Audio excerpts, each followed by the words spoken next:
In this video, I'm going to be giving early predictions on NFL awards. So if you enjoy this video, consider subscribing, drop a like, and let's get right into it. So we are getting really close to the NFL season starting, and I want to kind of predict the award winners for this upcoming season. We're going to have MVP, Offensive Player of the Year, Defensive Player of the Year, Defensive Rookie, Offensive Rookie of the Years, Comeback Player of the Year, and then Coach of the Year. So I'm really excited for this, and I'm also interested to see if we get any of these right. Now, the first one that I want to go ahead and talk about is Coach of the Year. Let's get this one out of the way. The person that I believe who will win the Coach of the Year for this upcoming season is going to be Dan Campbell. Now, here's my reason why. Obviously, there's a lot of other candidates. You might be asking, Taunt, Dan Campbell, really? He went 15-2 last year with the Lions. Well, listen, it's a little bit different this year. He lost both of his coordinators, his offensive and defensive coordinator. I feel like if the Lions can win their division and make a deep playoff run, that has to mean something, because that'll be really impressive. Losing both coordinators, still winning the division, and making a deep playoff run. To me, that would make sense for being a Coach of the Year. So that's kind of my thought process behind choosing Dan Campbell.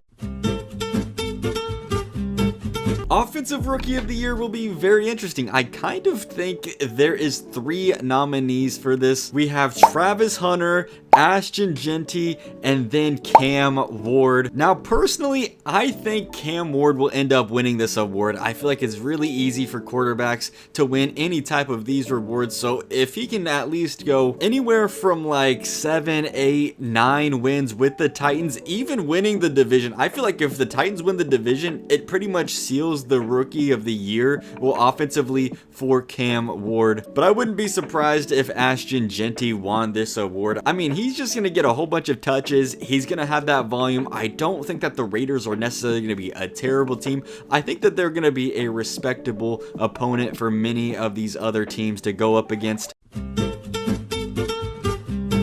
Now we're going over to the defensive side with our Defensive Rookie of the Year. This one was a little bit harder, but I think I am going to pick Abdul Carter. I mean, there were some other guys. It's just, I think that Abdul Carter and that Giants front 7, they're all pretty dangerous. And you got Dexter Lawrence, Brian Burns, Kayvon Thibodeau. They're going to be on that defensive line, so it's going to kind of leave him in some scenarios one-on-one a majority of the time. Now, you can definitely go in some other directions, but I just feel like because of that scenario and everything, plus I'm not really that familiar with other defensive players in this class, I feel like Abdul Carter will probably win this award, and I feel comfortable saying that.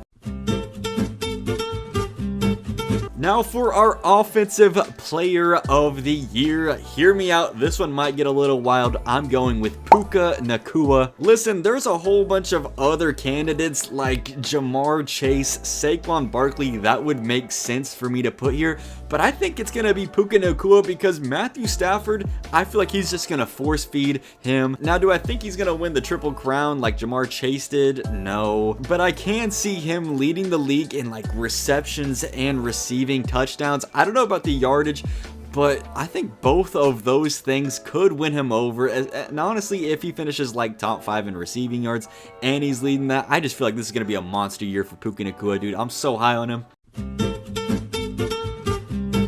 Now for Defensive Player of the Year, dude, there's a lot of options to choose from, but I am going to go with Aiden Hutchinson. Listen, last year he was having a great year up until he played in Dallas and, you know, I think he broke his leg or something. I don't know though. If he doesn't, you know, get that leg injury, does he go on to win Defensive Player of the Year last year?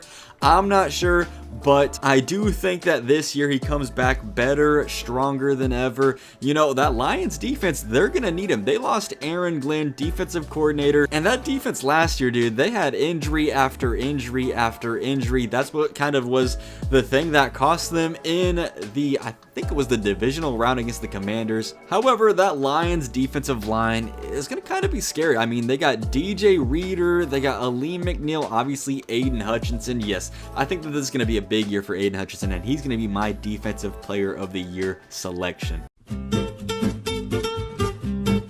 Now for my comeback player of the year, yes, a lot of nominees, but if I'm gonna have to put Aiden Hutchinson as my defensive player of the year, I'm gonna have to put him as my comeback player of the year. So yes, that tells you everything. I chose Aiden Hutchinson as my comeback player of the year. Just, you know, for that, it makes sense. I can't have somebody else win this award if I think he's just gonna be that dominant this upcoming season. Now, somebody else that I wanted to put here was Christian McCaffrey, you know, CMC, because I also think that he's gonna have a huge year. So hey, listen, if Aiden Hutchinson doesn't win defensive player of the year, because I feel like if you win defensive player of the year, that automatically makes, you know, comeback player of the year in his scenario. Obviously, it's not the same thing for everybody else, but Christian McCaffrey would be my selection. However, I have Aiden Hutchinson winning defensive player of the year, so he's kind of, I mean, he was my selection for comeback player of the year, so it makes sense.